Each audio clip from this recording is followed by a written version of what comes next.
지난번 송고 영신 예배 그리고 신년 첫 주 예배를 드린 지 엊그제 같은데 벌써 40일이 지나고 이제 음력으로 또 설입니다. 그래서 지난번에 한번 인사했던 것처럼 새해 복 받았습니다. 한번 인사해 볼까요? 새해 복 받으셨습니다. 참 우리에게 음력이 있다는 게 참 좋은 것 같아요. 음력으로 인해서 농사 절기도 또 만들고, 음력이 있기 때문에 물때, 밀물과 썰물때를 알고, 또 어부들이 또 고기도 잡고 조개도 캐고, 하나님께서 음력과 양력을 만들어 놓으신 이유가 있구나, 그런 생각을 가져봅니다. 또 음력, 오늘 설인데 우리가 송구 영신 예배를 드리면서 나름대로 또 결심하고 계획을 세웠지만 또 뭐 그렇게 안 된 일들이 많이 있잖아요. 근데 음력설에 다시 한번 힘내보자, 그리고 할 수 있으니까 참 좋습니다. 자, 하나님이 주신 복이 많습니다. 복 받으신 거 믿으시기를 바랍니다. 2013년도가 우리에게 도전하는 한 해가 되어지기를 원합니다. 뭔가를 이루고 성취하는, 그래서 하나님의 기쁨 되어지는 한 해가 되어질 수 있길 원합니다. 정말 중요한 것은 개척 정신이 우리에게 있으면 좋겠다. 어떤 개척자뿐만 아니라 우리가 무엇을 하든지 개척 정신을 가지고 살아가면 뭔가 하나님 기뻐하는 열매를 맺을 수 있겠구나 하는 생각을 해보게 되어집니다. 오늘 우리가 읽은 이 본문 17장 14절부터 18절 말씀에 보면 스스로 개척하라고 하는 말씀이 두 번 기록되어 있습니다. 15절 끝부분에 보면 스스로 개척하라, 그리고 또 몇 절입니까? 18절에도 보면 내가 개척하라고 한 말씀이 있습니다. 이 본문의 내용은 어떤 내용이냐면, 요셉 자손, 요셉의 두 아들인 에브라임과 문 앞에 두 지파가 이스라엘 지도자인 여호수아에게 와서 이제 우리에게 땅을 더 달라는 거예요. 가나안 땅을 정복하고 나서 이제 각 지파에게 땅을 분배하고 있는데, 이 요셉 지파가 우리가 받은 땅이 너무나 좁으니까 우리에게 더 넓은 땅을 달라고 요청할 때, 이 여호수아를 통해서 하나님이 하시는 말씀이 너희가 스스로 개척해라. 너희가 개척해라. 많은 사람들이 환경을 가지고 불평하고 원망합니다. 왜 나는 요거밖에 안 되는가? 그리고 그 불평하며 살아가고자 할 때 하나님 우리에게 하시는 말씀이 네가 스스로 개척해라. 네가 스스로 개척하라. 올 한 해 정말 우리가 개척해 나가는 하나가 되어질 수 있기를 주님의 이름으로 간절히 축원합니다. 스스로 개척하기 위해서 우리에게 몇 가지 자세가 필요합니다. 첫째는 축복에 대한 감사가 있어야 합니다. 여기 14절 말씀을 한번 같이 봅니다. 14절, 요셉 자손이 여호수아에게 말하 이르되 여호와께서 지금까지 내게 복을 주심으로 내가 큰 민족이 되었거늘 당신이 나의 기업을 위하여 한 제비 한 분깃으로만 내게 주심은 어찌함이니까 하니. 아멘. 여기 14절 중간에 보니까 이 요셉 자손이 여호수아에게 하는 이야기예요. 뭐라고 말하냐면, 여호와께서 지금까지 내게 복을 주심으로 큰 민족이 되었거늘. 하나님께서 자기에게 복을 주셔서 큰 민족이 되었다라고 이야기합니다. 그런데 뒷부분에 보면 어떻게 끝맺고 있습니까? 그런데 한 제비 한 분깃으로만 내게 주심은 어찌함이니까. 하나님이 내게 복을 주어 큰 민족을 이뤘는데 왜 당신은 나에게 작은 땅덩어리 하나만 줍니까? 라고 원망하고 불평하고 있어요. 즉 다시 말하면 요셉 자손은 하나님께 복 받은 건 알고 있어요. 그러나 복을 받은 것에 대한 감사가 없다라는 거예요. 복을 받았으면 감사해야 되는데 주변 환경 때문에 그 감사는 없고 원망과 불평을 하면서 여호수아에게 나에게 더 큰 걸 달라고 요청하는 것을 보게 되어집니다. 감사하는 사람이 개척 정신이 있다고 생각하십니까? 감사하는 사람이 개척 정신이 있습니다. 그러나 원망하고 불평하는 사람에게는 개척 정신, 도전 정신, 이런 것이 없다라는 거예요. 하나님께서 정말 우리가 개척자가 되기를 원하시는데, 그러기 위해서는 우리에게 감사하는 마음이 있어야 합니다. 하나님 내게 주신 것이 무엇인지 알고 그것에 대한 감사를 통해서 우리가 놀라운 일을 행하게 되어지고 도전자의 삶을 살아가게 되어집니다. 이 요셉 지파는 정말 하나님으로부터 큰 축복을 받은 지파입니다. 왜냐하면 야곱의 12아들이 한 지파를 이루게 되어지는데, 그 야곱의 11번째 아들이 요셉이잖아요. 근데 이 요셉은 그냥 한 지파를 이룬 게 아니라 요셉의 두 아들 에브라임과 므낫세가 각각 한 지파를 이룹니다. 그러니까 이 요셉에게서는 두 지파가 나와요. 그리고 여호수아도 에브라임 지파입니다. 이스라엘 지도자가 되었어요. 그리고 땅을 분배할 때도 이 요셉 지파는 얼마나 많은 땅을 얻느냐 하면, 여러분 나중에 성경 뒷부분에 지도를 보시면 알겠지만 가나안 땅에 정복해 들어가기 전에 이 요셉 지파 가운데 이 므낫세 지파가 우리가 골란고원 그 땅이 좋으니까 우리에게 먼저 그 땅을 달라고 하는 거예요. 골란고원은 정말 비옥한 땅입니다. 거기는 정말 목축하기 아주 좋은 땅이거든요. 그래서 먼저 요셉 지파 반에게 그 땅을 주었어요. 그리고 가나안 땅에 들어와서 이제는 땅을 분배를 받습니다. 에브라임 지파가 하나 분배받고 또 므낫세 가운데 2분의 1 반 지파가 또 땅을 분배받았어요. 그러니까 그들이 얻은 땅을 보면 에브라임 지파가 얻은 땅이 있고, 그 다음 므낫세 가운데 반이 또 가나안 땅에 얻고, 그 요단 동편 쪽에 또 그곳에 또 므낫세 반 지파가 얻었습니다. 그렇게 보면 땅을 분배받은 것이 몇 쪽이에요? 크게는 3쪽입니다. 에브라임 지파는 그 가나안 땅의 중심지에 땅을 얻었거든요. 그러니까 땅을 얻은 것만 봐도 그들은 어마어마한 복을 받은 민족이고 지파입니다. 또 여기 18장을 한번 봅니다. 18장 1절과 2절을 보시면, 이스라엘 자손이 온 회중이 실로에 모여서 거기에 회막을 세웠으며 그 땅 그들 앞에서 돌아와 정복되었더라. 그리고 2절에 보면, 그러나 이스라엘 자손 중에 그 기업의 분배를 받지 못한 자가 아직도 7지파라. 이제 땅을 분배하고 있는데 5지파는 기업을 받았어요. 우리가 거주할 땅이 여기다, 너희 거기서 살면 된다. 그리고 제비를 뽑아서 받았습니다. 근데 나머지 7지파는 어떻다고요? 아직 땅을 받지 못한 상태예요. 그러니까 다른 7지파에 비하면 이 에브라임 지파, 므낫세 지파는 이미 자기들은 땅을 얻었기 때문에 얼마나 많은 복을 받은 겁니까? 다른 지파는 아직 자기들이 어디에 거주해야 될지 그 땅도 못 얻었어요. 그러나 에브라임과 므낫세는 요단강 동편에도 있고, 그리고 가나안 땅에도 있고, 그리고 중심지에 땅을 얻었으니 얼마나 큰 축복을 받았습니까? 그런데 그들은 그 축복에 대한 감사하는 마음이 있나요? 없어요. 우리가 받은 땅 가운데 산지와 골짜기는 가나안 사람들이 살고 있고 그들은 철병거를 가졌다. 그러면서 원망하고 불평하고 있습니다. 오늘 저와 여러분들이 정말 뭔가를 이루기 위해서, 도전하는 사람이 되어지기 위해서는 원망과 불평이 떠나야 됩니다. 감사하는 마음을 가져야 됩니다. 하나님 내게 주신 것에 대한 감사함이 있을 때 그 사람이 뭔가를 해나갈 수 있지, 감사하는 마음이 없으면, 불평하는 마음을 가지고는 그 어떤 것도 이룰 수가 없다라는 것입니다. 여러분, 하나님 여러분에게 주신 것이 무엇입니까? 내가 하나님에게 받은 것들이 무엇이 있습니까? 사실 내가 건강하다라고 한 이 자체만으로도 얼마나 큰 복인지 몰라요.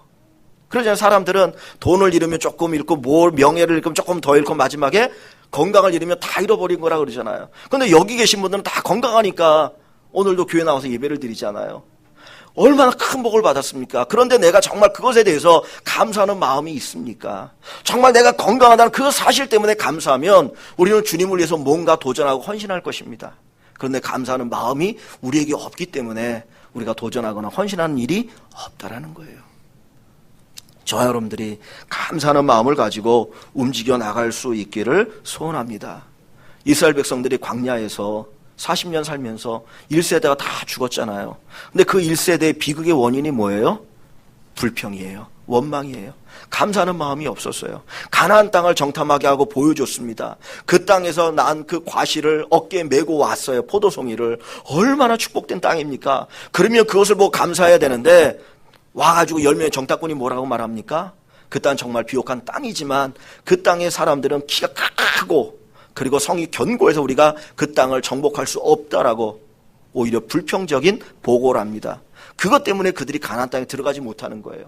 그리고 광야 40년 동안 방황하다가 원망과 불평 가운데 불에 물려 죽어가고 메추라기를 먹다가 하나님 앞에 징계를 당하고, 다 불평의 원인입니다. 오늘 하나님께서 우리가 감사하길 원하셔요. 감사하는 사람이 뭔가를 이룰 수 있습니다. 감사하는 가운데 놀라운 일이 있을 수 있다라는 거예요. 성경에 보니까 5달란트 받은 자, 2달란트 받은 자, 그 주인이 자기에게 달란트를 맡길 때 감사하는 마음을 가지고 장사를 하니까 5달란트, 2달란트를 남기잖아요. 근데 1달란트 받은 사람 어떡합니까? 그냥 땅에 묻어뒀어요. 왜 그래요? 감사하는 마음이 없어요. 주인에 대한 불평이에요. 원망이에요. 주인은 심지가 굳은 사람이고 어쩌고저쩌고. 그러다 보니까 이룬 게 아무것도 없는 거예요. 그에게 온 것은 오직 하나님의 심판뿐이었습니다. 오늘 우리의 일광의 식구 모든 분들이 감사하는 마음을 가지고 도전하길 원합니다. 하나님이 올해도 내게 한 해를 허락해 주셨지, 내게 건강을 주셨지, 뭔가 할 수 있는 일을 주셨지, 이것 감사하는 마음을 가지면 하나님께서 여러분들로 하여금 놀라운 일을 이루게 하십니다. 개척하는 자, 정말 도전 정신을 가지고 정말 무언가를 이루시는 감사하는 분 되시기를 주님의 이름으로 간절히 축원합니다. 두 번째로, 개척할 수 있는 사람은 자기가 받은 능력에 대한 자신감이 있어야 합니다. 오늘 본문 17절 말씀을 또 한번 봅니다. 17절을 같이 봅니다. 여호수아가 다시 요셉 족속 곧 에브라임과 므낫세에게 말하 이르되 너는 큰 민족이요 큰 권능이 있은즉 한 분깃만 가질 것이 아니라. 아멘. 이 여호수아가 뭐라고 말합니까? 너는 큰 민족이요 또 뭐라고요? 큰 권능이 있은즉. 너희가 큰 민족일 뿐만 아니라 너희에게 큰 권능이 있다라는 거예요. 그런데 지금 이 에브라임과 므낫세 두 지파는 자기들이 가지고 있는 권능에 대한 확신이 있나요? 없나요? 없어요. 그냥 가나안 족속들이 가지고 있는 철병거 그것만 마치 자기들이 가지고 있는 능력, 하나님 주신 은사와 능력을 보지 못하고 있다라는 거예요. 그러니까 도전할 엄두를 내지 못하고 우리에게 다른 땅을 달라고 그런 비굴한 이야기를 하게 되어집니다. 우리가 개척자가 되기 위해서, 도전하는 사람이 되기 위해서는 하나님이 내게 주신 은사를 알아야 됩니다. 그 은사에 대한 확신이 있어야 됩니다. 하나님은 내게 가장 좋은 은사를 주셨다, 내게 가장 적합한 은사를 주셨다, 이 은사를 가지고 하나님은 뭔가 하길 원하신다라고 하는 분명한 확신이 있을 때 그 사람이 도전하고 개척할 수 있지, 그렇지 않으면 남의 것만 부러워하다가 망하는 인생이 되어질 수가 있습니다. 작은 것을 가지고 큰일을 하는 사람이 있어요. 내가 비록 가지고 있는 건 작지만 그걸 잘 활용해서 큰 일을 하는 사람이 있고, 큰 것을 가지고 있어도 그것을 활용하지 못해서 작은 일밖에 하지 못하는 사람이 있습니다. 아마 대부분의 사람들이 다 스마트폰을 가지고 있을 거예요. 그런데 그 스마트폰을 활용하지 못했고 전화 받고 문자 보내는 데 정도만 쓰는 사람이 있어요. 저도 그 중에 하나입니다. 조금 더 하면 카톡 정도? 예. 근데 거기에 얼마나 많은 기능이 담겨 있어요. 근데 그거를 모르니까, 개발하지 않으니까, 활용하는 방법을 내가 배우지 않으니까 그냥 그렇게만 쓰는 거예요. 그리고 뭐 새로운 거 나오면 또 거기에 대해서 뭐 이러고, 그냥 가지고 있는 게 다른 사람한테 뭔가 자랑하려고 그 정도밖에. 하나님께 우리에게 주신 은사가 있거든요. 비교하지 마세요. 하나님은 나에게 가장 적절하니까 그거 주신 거거든요. 그거 가지고 쓰면 돼요. 저도 과거에는 키 큰 사람이 부러웠는데 뭐 부러워하지 않아요. 이렇게 자꾸 아담하니까 사람들에게 좀 더 이렇게 다가설 수 있는, 그냥 그렇게 생각하고 사는 거예요. 여러분은 어떨지 모르지만 내게 주신 은사, 그거에 대한 확신을 가지십시오. 하나님 이것을 가지고 뭔가 이루게 하시는구나. 여러분들이 확신하시면 그것을 통해서 놀라운 도전을 이루실 수 있고 개척을 하게 되어질 것입니다. 여호수아 14장 10절부터 12절에 보면 정말 이 요셉 지파와 비교되는 인물이 나오는데 바로 갈렙이라고 하는 사람이에요. 갈렙. 이스라엘의 출애굽 1세대가 광야에 다 죽었지만 1세대 가운데 딱 2명, 여호수아 갈렙만이 가나안 땅에 들어오거든요. 근데 그 가운데 한 사람, 이 갈렙은 어떤 사람이냐면 나이가 85세가 되었어요. 40년 광야 생활하고 이제 가나안 정복 5년 하고, 그래서 그때 80세에서 40세였다가 85세가 된 노인네가 되어집니다. 근데 이 갈렙이 여호수아에게 찾아와서 하는 이야기가 나에게 헤브론 땅을 주십시오 그래요. 헤브론 땅은 어떻게 보면 산지에 있고 험하고 아주 요새 같은 지역이에요. 그러다 보니까 이스라엘 백성들이 점령하는 것, 정복하는 것 엄두를 내지 못합니다. 근데 85세의 노인이 여호수아에게 찾아가서 나에게 그 땅을 달라, 내가 그 땅을 정복하겠다라는 거예요. 그러면서 하는 이야기가 내가 45년 전이나 지금이나 힘이나 또 출입하는 것이나 능력에 어떤 변함이 없다. 지금도 나는 그 땅을 정복할 수 있다라는 거예요. 그 얘기는 뭐가 있어요? 확신이 있어요. 하나님이 내게 주신 그 힘과 능력에 대한 그 확신이 있기 때문에 그 이야기를 할 수가 있는 겁니다. 오늘 우리에게 이런 좀 확신과 자신감이 있으면 좋겠어요. 다른 자꾸 비교해가지고 나는 뭐 배운 것도 없고 나는 뭐 뛰어난 것도 없고 뭐 그런 얘기 하지 마시고 그냥 당당하게 하나님 내게 주신 것 있다. 나 이것 가지고 열심히 살면 뭔가 이룰 수 있다. 그 확신 가지면 되어질 줄 믿습니다. 우리 교회를 바라볼 때도 그런 눈으로 바라보십시오. 뭐 큰 교회 부러울 필요 없습니다. 그렇다고 작은 교회 뭐 멸시할 필요도 없고, 우리 교회 하나님 주신 축복이 있다. 그리고 그것을 믿고 나가면 놀라운 일을 이룰 수 있어요. 다윗이 골리앗을 이길 때 뭘 갖고 이겼습니까? 물맷돌이에요, 물매. 그 물매 잘 자기가 활용할 수 있는 그 물매. 사실 칼과 창의 눈으로 보면 물매 보잘것 없어요. 그러나 이 다윗은 그것을 잘 활용할 줄 알았고 잘 훈련했고 하나님 내게 주신 은사라고 생각했어요. 그래서 사울 왕이 전쟁터에 나갈 때 갑옷을 주고 칼을 줬지만 다 두고 나 이거 안 어울립니다. 난 내가 가지고 있는 거 하나님 내게 주신 은사 그것 가지고 나와 싸우겠습니다. 물매 한 방에 그냥 골리앗을 무너뜨리잖아요. 하나님 내게 주신 은사에 대한 확신을 가지시기를 원합니다. 빌립보서 4장 13절에 내게 능력 주시는 자 안에서 내가 모든 것을 할 수 있느니라. 내게 능력 주시는 자 안에서 누가 능력을 주셔요? 하나님 내게 능력 주시는 거예요. 하나님 여러분에게 은사를 주시는 거예요. 하나님 여러분의 주신 것 가지고 하는 거예요. 내게 없는 것 그거 부러워하지 마시고 철병거 부러워하지 마시고 내게 주신 능력이 무엇인가 그거 확인하시고 그것을 가지고 담대하게 나가셔서 놀라운 일을 이루시는 우리 일광의 모든 식구들 되시기를 주님의 이름으로 간절히 축원합니다. 세 번째로 개척을 이루어 나갈 수 있는 사람은 하나님을 향한 믿음이 있어야 합니다. 본문 18절 말씀을 같이 봅니다. 18절 이스라엘 자손이 강성한 후에야 가나안 족속이 죄송합니다. 18절 눈이 안 좋아가지고 13절 읽었습니다. 18절을 같이 봅니다. 그 산지도 내 것이 되리니 비록 살림이라도 내가 개척하라. 그 끝까지 내 것이 되리라. 가나안 족속이 비록 철병거를 가졌고 강할지라도 내가 능히 그를 쫓아내리라 하였더라. 아멘. 사실 이 18절 말씀은 누가 하는 이야기입니까? 여호수아가 하는 이야기예요. 여호수아가 하는 이야기입니다. 그 가나안 족속이 철병거를 가졌을지라도 너희가 능히 그들을 쫓아내리라.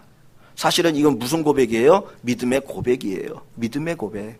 믿음의 고백. 하나님이 나와 함께 하시고 하나님의 능력으로 그 땅을 정복할 수 있다고 하는 그 믿음이 있으면 도전할 수가 있습니다. 여호수아 1장을 한번 볼까요? 여호수아 1장. 왜 여호수아가 이런 이야기를 하는가? 여호수아 1장을 봅니다. 여호수아 1장 3절. 이 여호수아가 이스라엘의 지도자가 되어진 후에 하나님께서 여호수아에게 하시는 말씀이에요. 1장 3절 같이 봅니다. 1장 3절 2절부터 3절을 같이 볼까요? 2절 3절 내 종 모세가 죽었으니 이제 너는 이 모든 백성과 더불어 일어나 이 요단을 건너 내가 그들 곧 이스라엘 자손에게 주는 그 땅으로 가라. 내가 모세에게 말한 바와 같이 너희 발바닥으로 밟는 곳은 모두 내가 너희에게 주었노니. 아멘. 자, 하나님 뭐라고 말씀합니까? 2절에 이스라엘 자손에게 주는 그 땅으로 가라. 이스라엘 자손에게 하나님 주시는 땅으로 가라는 거예요. 그리고 3절에는 너희 발바닥으로 밟는 곳은 모두 내가 너희에게 주었노니. 하나님 이미 약속하고 계시죠. 또 5절과 6절을 봅니다. 내 평생에 너를 능히 대적할 자가 없으리니 내가 모세와 함께 있었던 것 같이 너와 함께 있을 것임이라. 내가 너를 떠나지 아니하며 버리지 아니하리니 강하고 담대하라. 너는 내가 그들의 조상에게 맹세하여 그들에게 주리란 땅을 이 백성에게 차지하게 하리라. 하나님 뭘 말씀하고 계십니까? 그 가나안 땅을 주시겠다라는 거예요. 그 땅에 산지가 있고 골짜가 있고 거기에 아무리 강한 가나안 족속이 살지라도 내가 그 땅을 너희에게 주리라. 그러면 이제까지 그것을 믿고 전쟁에 왔잖아요.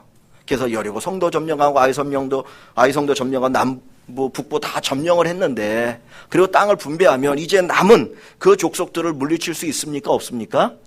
있어요. 하나님 약속이 있기 때문에 믿음으로 나가면 돼요. 그런데 지금 이 에브라임과 므낫세 두 지파는 뭐가 없는 거예요? 믿음이 없는 거예요. 정말 중요한 것은 하나님에 대한 믿음이 없기 때문에 그들은 두려워 떨었어요.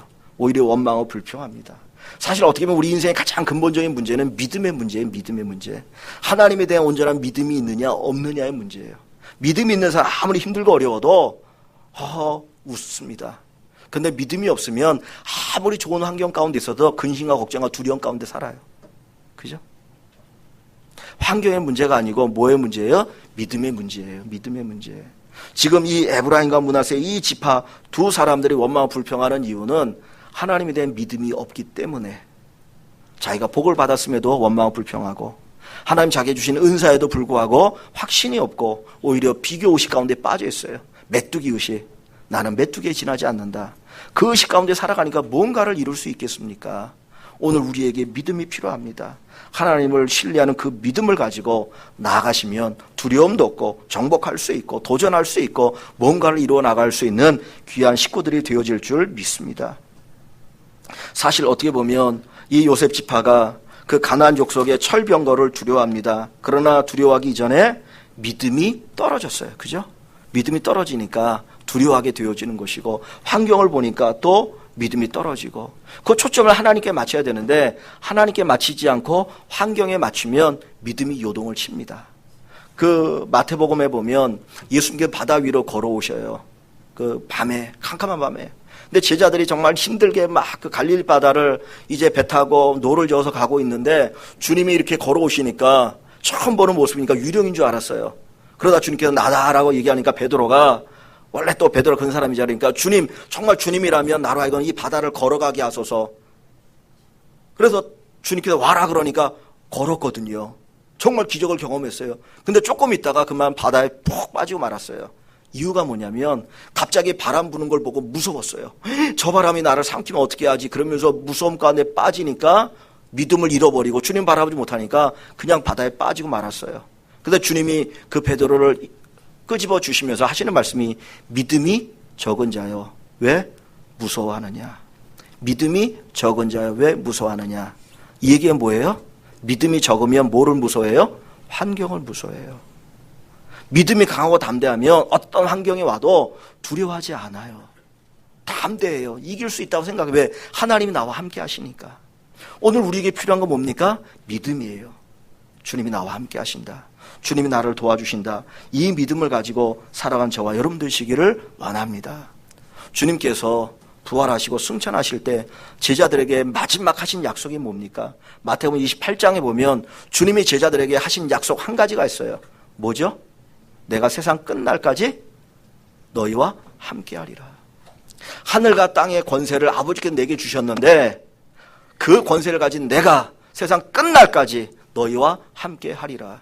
주님 다른 거 약속하지 않으세요. 오직 한 가지 이거 약속하셨잖아요. 내가 너희와 함께하리라.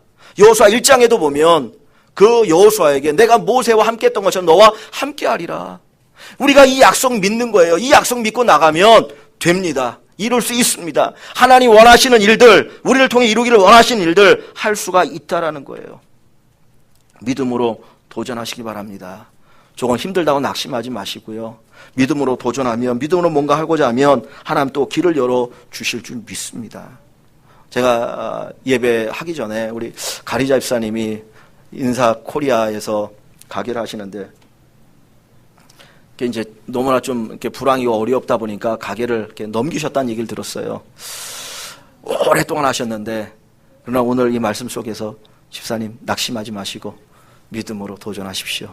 하나님 또 새로운 길을 열어주실 줄 믿습니다. 믿음은 우리를 바꾸는 힘이 있습니다. 믿음은 인생을 바꾸는 힘이 있어요. 그래서 주님께서 그 수많은 기적을 일으키고 또 기적을 경험했던 사람들에게 뭐라고 말합니까? 내 믿음이 너를 구원하였느니라. 믿음이 너를 구원하였느니라 그러잖아요. 구원했다는 말은 뭐예요? 너를 바꿨다는 얘기예요.